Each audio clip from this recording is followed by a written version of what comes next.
Welcome back. Nestlé's practices in poorer countries are under scrutiny, under fire, as the company is accused of adding sugar and honey to infant products despite healthier versions sold elsewhere. Now, Public Eye's investigation has revealed shocking disparities with products in Senegal and South Africa containing high sugar levels which don't appear in countries like Switzerland. Now, these practices have been blamed on rising obesity rates among children. For more on this, we're joined this afternoon by Manuel Abebe, who is a researcher at Public Eye, and he joins us from Zurich this afternoon, and Angelika, who is a policy and program manager at HEALA.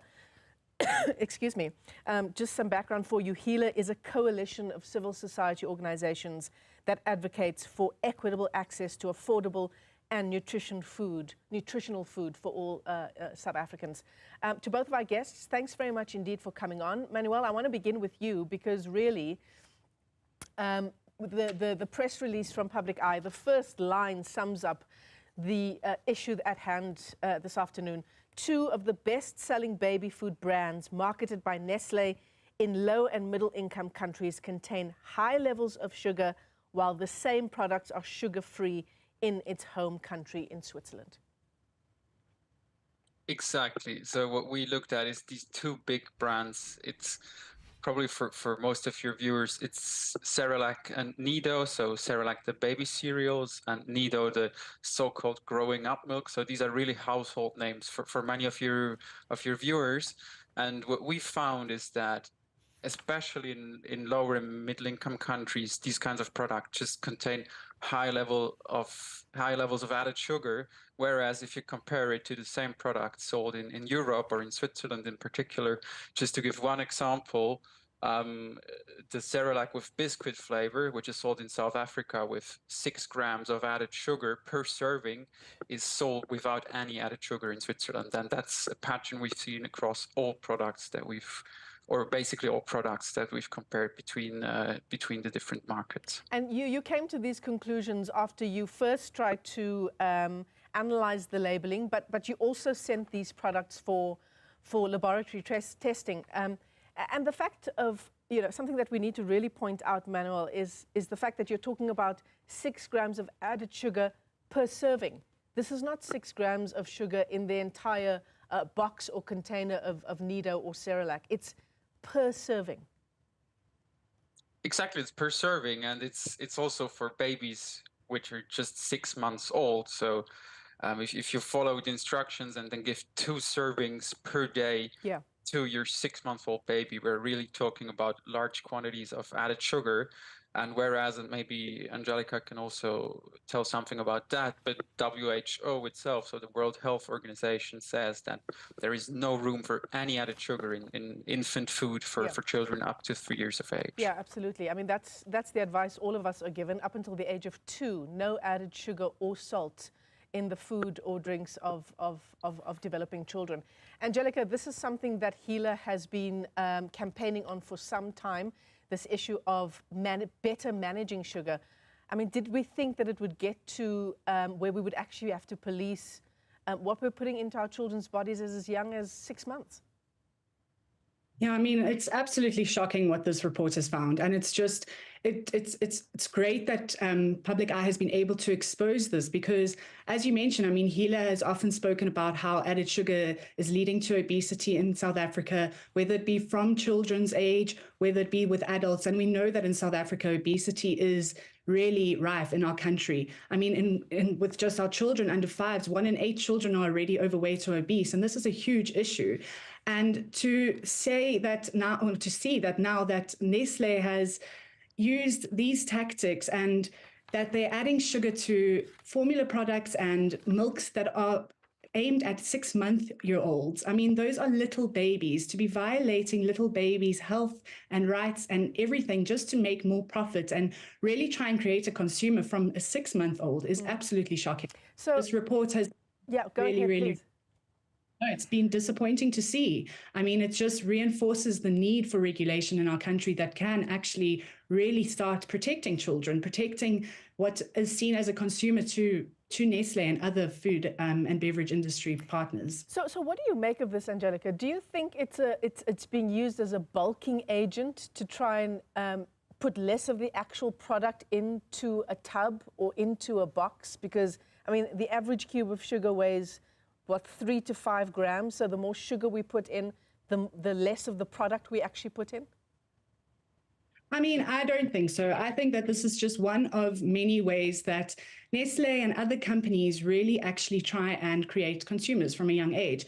Their main drive is profits. They don't care about public health. They might have logos like good health or good nutrition, good life, but really, I mean, we know the bottom line is that they are a business and they are trying to make money. So if they can get little 6-month-olds hooked on sugar from such a young age, and I mean, we mustn't forget that Nestle, they have a huge product range that doesn't stop at infant formulas and at baby foods. It carries on into chocolates, lots of sweet treats, lots of adult foods that are so high in added sugar as well. So if they can hook children on these sweet tastes and this craving for sugar from such a young age, they've got lifelong consumers, which is absolutely shocking.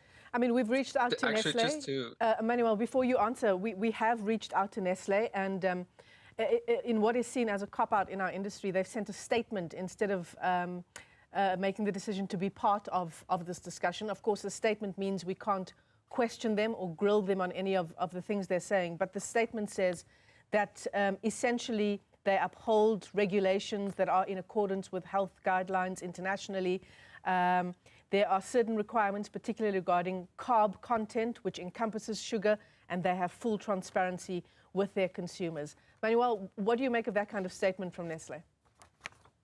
Well, they're making reference to a certain body of international standards that have been repeatedly also criticized by the World Health Organization itself. So just to give you an understanding of these standards they're referring to, these are standards that would allow for Cerelac to be made up to 20% of sugar. Wow. So these are really standards that don't fulfill any meaningful definition of healthfulness. But just to also speak to Angelika's statement of marketing. So what we've seen, and it's also been described by experts as a sort of cradle to grave marketing strategy employed by Nestle. So you start at 6 months old and you try to build a consumer for life. And we've also seen very, very targeted advertisements by Nestle. So there is an international code that would be against these kinds of advertisements, but it's a daily habit of Nestle to violate this international code. And so you, for example, you see influencers, you see health professionals making claims, you see Nestle making health claims such as brain development or immunity that should be strengthened by these products. And all the while, the same product contains 1.5 teaspoons of sugar per serving. Wow. Angelika, why poorer nations? And why not, for example, where their head office is, Switzerland? I think at the end of the day, these big companies like Nestle, they've already reached market saturation in these other countries. And they're coming to poorer nations where it is a new developing market. They can actually then exploit that. And I mean, this really just, I mean, exactly what Manuel just mentioned, the way that there's so many different types of marketing techniques that are used, it's really, this report is just showing the tip of the iceberg of how they exploit these nations. They take the profits overseas, everything. And it's something that we really need to, as a country, really start fighting, that we have to have these corporations and these industries regulated very strongly. And I mean, but there's, in South Africa, we've got the R991, which really does already have strict guidelines of how products can be marketed, especially for infants and young children. And I mean, these companies know these regulations backwards, so they find legal tactics to use. And it's just we need to get more regulations in place to be able to stop this, whether it's now this front of package warning labels that the Department of Health is also recommending, that's going to be implemented in the next few years, where it really will show on a packaged food that this food is actually high in added sugar and it is high in added nutrients of consumption. We should actually be aware of as consumers, especially as caregivers, as mothers, as parents, that we need to make convenient decisions sometimes. And if there is this added sugar and this danger that this added sugar gives to a child's health, we need to be warned against this. We need to have strict Yeah, in place. absolutely. Angelika Grimbeek is the Policy and Program Manager from HEALA.